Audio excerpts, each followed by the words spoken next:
Okay. All right. Well, let's go ahead and start things off. Hello, my name is Gabby, and I was asked to come talk a little bit about how I use online marketing in my plan for being a artist with her own illustration business. So, um, hi. Like I said, I'm Gabby. I am an illustrator, printmaker, author, graphic novelist, general artist umbrella term.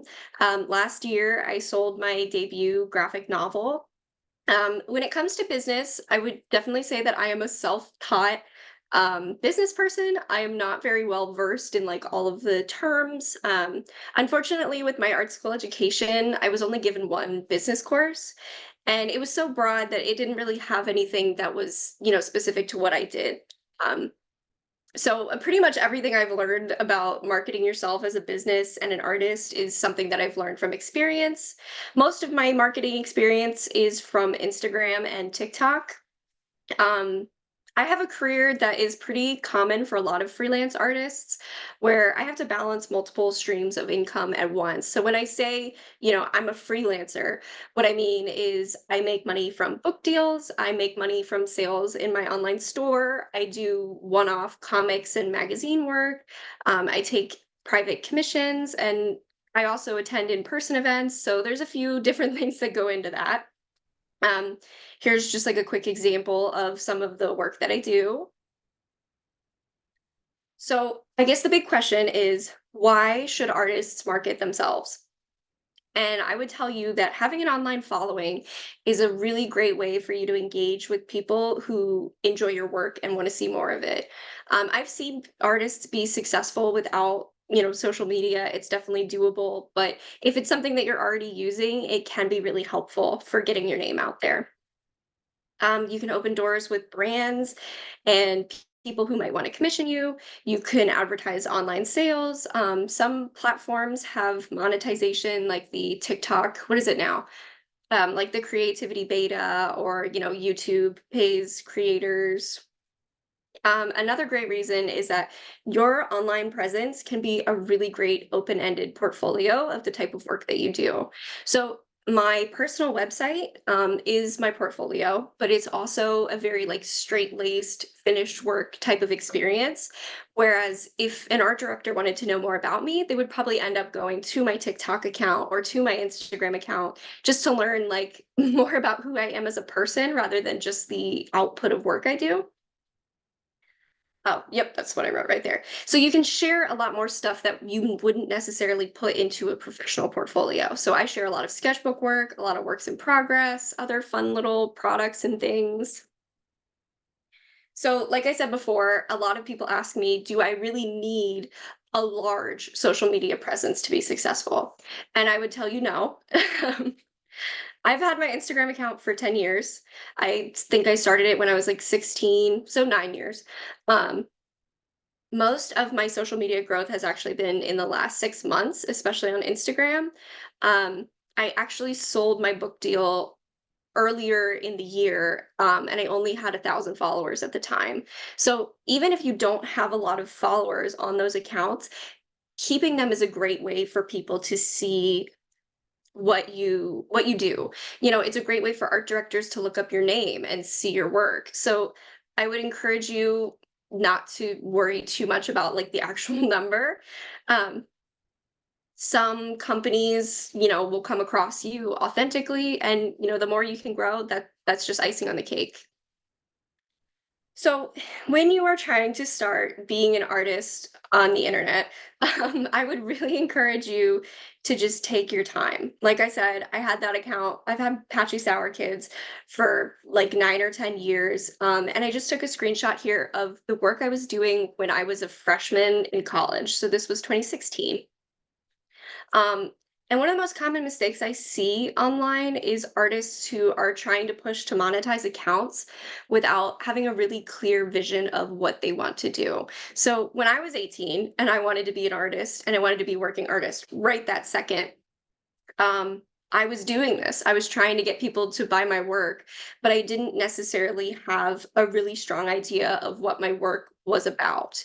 So really enjoy the time where you don't have an audience, because this is going to be a time where you have no external opinions, no external judgments, nobody who you feel like you're letting down.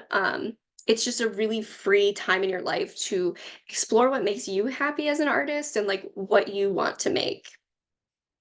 I would also tell you before you start really, and obviously, you can have a private Instagram account with your personal stuff. This is specifically talking about, a bigger artist's social media.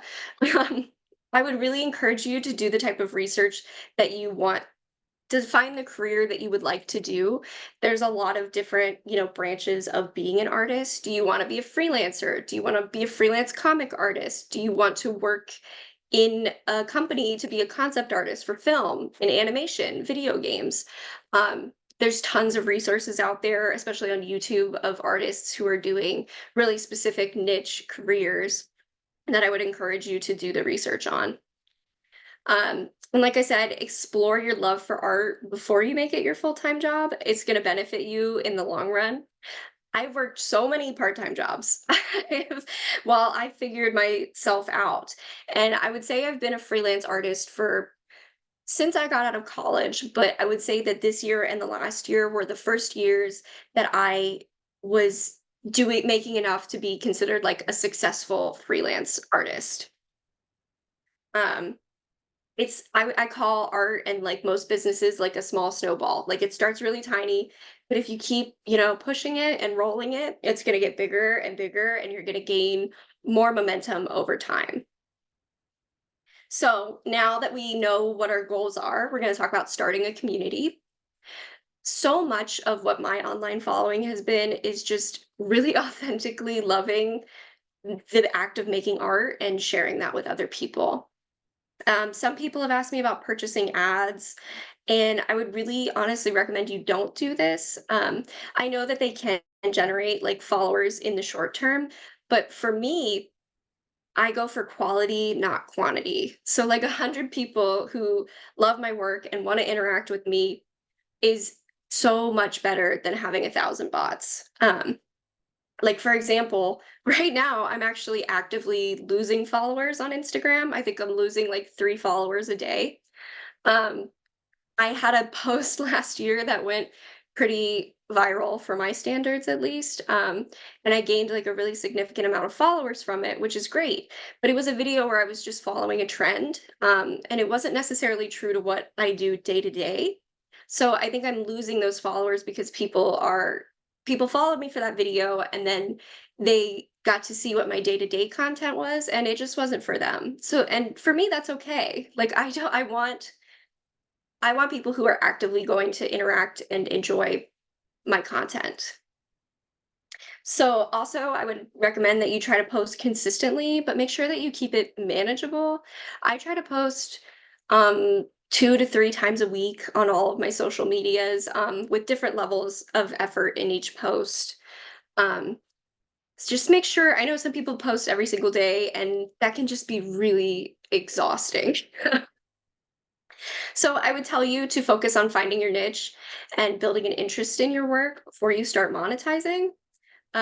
It's really important to make sure that your followers are getting like a perceived value from what you do. So if they followed you because they love, your sketchbook posts, you want to make sure that you keep some of that in your content. And it's okay to grow and change over time, but make sure that not every post is an ad.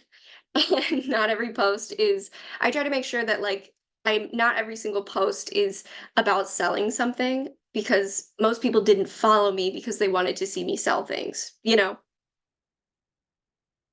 And I mean just put yourself in your followers' shoes. Like you probably like to see content of people who are excited about what they're doing and really love what they're sharing with you. So share the work you're doing, answer questions, reply to comments, that kind of thing. And again, just I cannot encourage this enough to just take your time and like enjoy the community that you build around your work, no matter how small it is. All right, so let's talk about growing. So, like I said at the beginning, you want to try lots of different things. and different posting schedules and different social medias to see what's going to work best for you. So for my experience, I've posted speed paints, I've posted sketchbook tours, tutorials on things I do, like how I use Procreate. And I would just pay attention to what your audience seems to be most interested in and how you can either expand on that or, push that further in what you're doing. Um, I would do I would definitely encourage you to keep up with what your peers are up to as well. So, I follow a lot of artists who I would consider in the same stage of their career as me. And I think it's really important to see what your peers are doing and what's working for them and what's not working for them, because sharing that kind of information is going to help you to create the best accounts that you can. And I would say that it can be really daunting to like compete on these social medias because, you can be directly competing with people who have hundreds of thousands of more followers than you do, or companies. But the best thing you have going is that you are a person, which is so cool because I think, especially online right now, people are so burnt out on brands on social media, and rightfully so. I feel like everything is an ad. Um, but people online want to interact with humans. Like it's a social media, right? So please remember that you are like a unique person. And sometimes sharing those parts of your life can be really beneficial to your online presence as a whole. Okay, so now we're going to talk about translating your engagement into a profit. Social medias tend to have a really short attention span, some of them more than others. So like I found that YouTube has like a longer attention span for certain things. And then TikTok by nature is, a very short form video, and it tends to be harder to get back on people's For You pages after they've already seen you. Um, it's just hard to match things up at the right time. Um, so I would really encourage you to be paying attention to the performances of your posts. So I know some artists do like shop drops, like they advertise a certain amount of products that they're dropping on a certain day. I actually just played around with this for the first time like this month. But I usually tend to just have like some old favorites in my store. And then if I see a post that's going viral, I will open up a pre-order for the art in question. Because I can't tell you how many times I've had a post go viral and people say, "Oh, I need prints." And then I make prints a week later and post about it, and I get like one sale, But if you can put out a pre-order option, that's a really great way to get people's excitement like funneled into your store.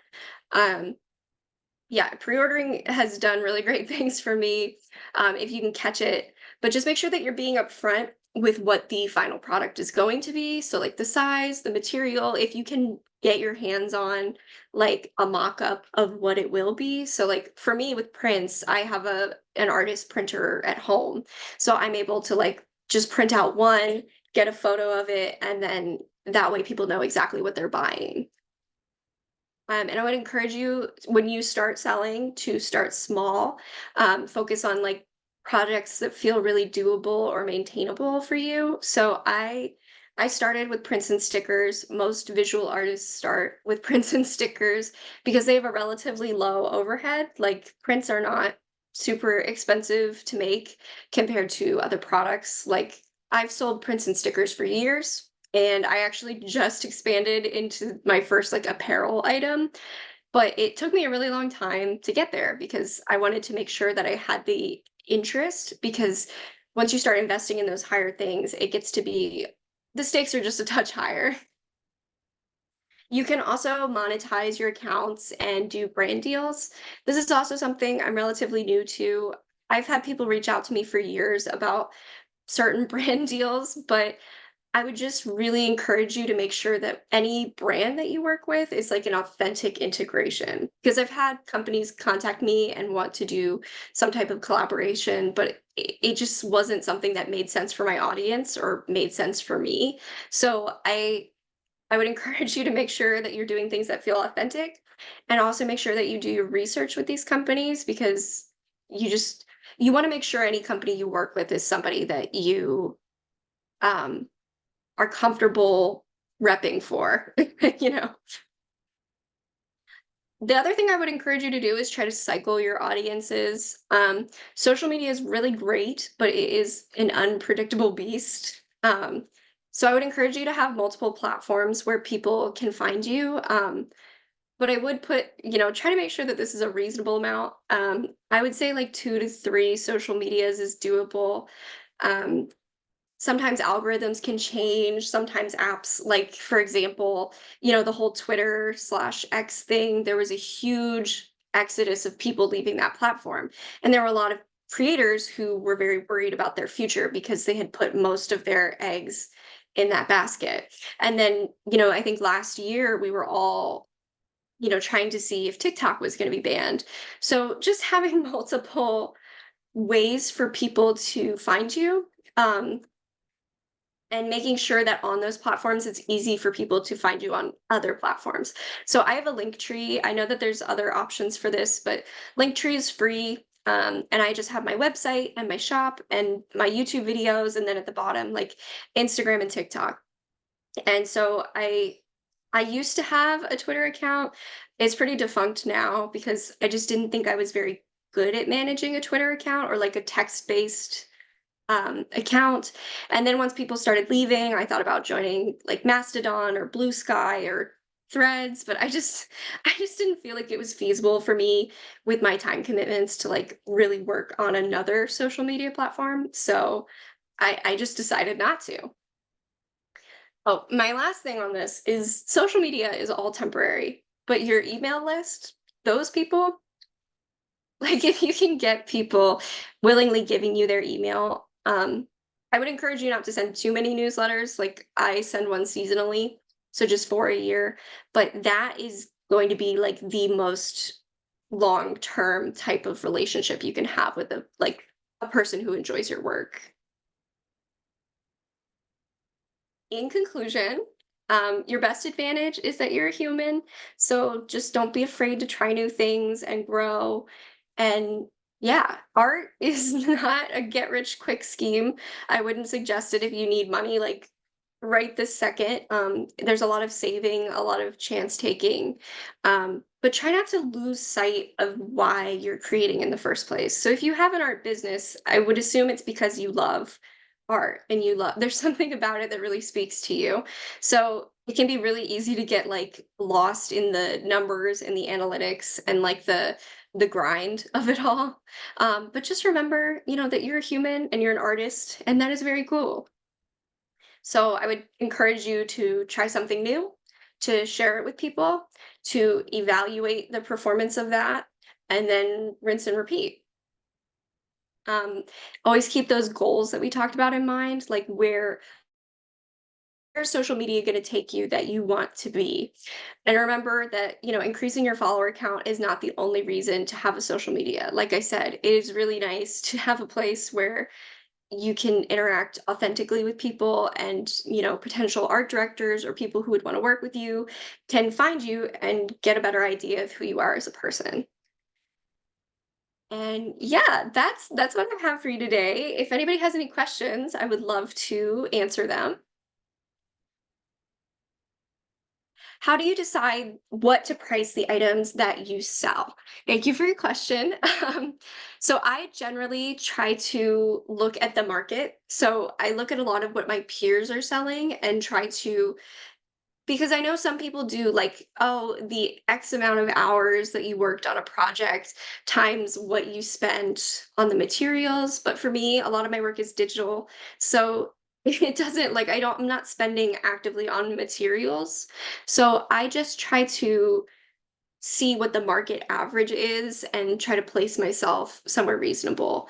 Now, like with my bandanas, for example, which I just released, I did actually have, like, how much I spent per bandana and how much I spent for all the materials and renting out the studio time, so I just tried to make sure that I was making, um I think I spent about $6 per with all of the materials and things, so I just multiplied that by 3 just to make sure I was making, like, a decent enough profit from them.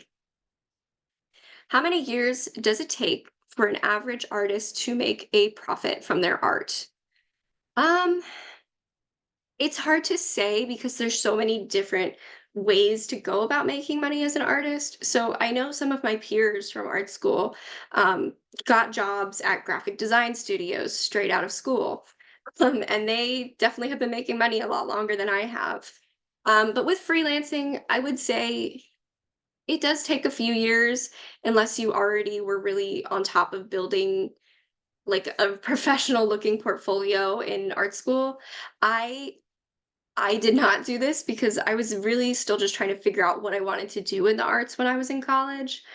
Um, but I would say probably I don't know, 3 to 4 years, but again, there really is no right or wrong timeline. What do you think is the biggest factor that allowed you to find an agent to publish your graphic novel? So this is an interesting question, and it's also a very long one. I actually posted a YouTube video about this. A I guess a couple weeks ago, where I really went into like the process of finding my agent and publishing my graphic novel. But I think the biggest factor that allowed me was having a really strong portfolio. I did a lot of research about um, what people wanted to see in a graphic novel portfolio, especially in the age group. And I spent a lot of time making work to put in a portfolio, like character designs, comic samples, like environments, just showing that I like could do the work. And I think having like a lot of time put into my portfolio definitely was huge for getting an agent. How do you handle multiple commissions at once? Um, I mean, I have the benefit now that I do this full time. So I have some time in the day. I usually spend my mornings working on graphic novels on my graphic novel. And then I spend um, my afternoons doing like miscellaneous work. So if I have orders from the shop that need to go out, I'll do those. If I have, um, if I have commissions, I'll work on them then. So if you have multiple commissions at once, I would just encourage you to like write out a timeline and say like, "Oh, I need how many days do you need to make the sketch? How many days do you need to complete?" And just like really learning about yourself, like how long it takes you to do those things. That way you can give your clients like an accurate timeline. And I would say always like err on the side of caution when you're giving a timeline to your clients because if something random happens, it's nice to have that cushion. What platform do you sell slash market your graphic novel in? So I haven't necessarily started marketing the graphic novel specifically yet, because it does not publish until the spring of 2026. So I'm still very deep in like making it exist, which is taking a lot of my time. But I intend to market on all of my social medias when it comes time to do that. And another great thing about publishing a graphic novel with a publisher is that I actually have a marketing team who are going to help me, make that larger marketing plan when the time comes. Um, but yeah.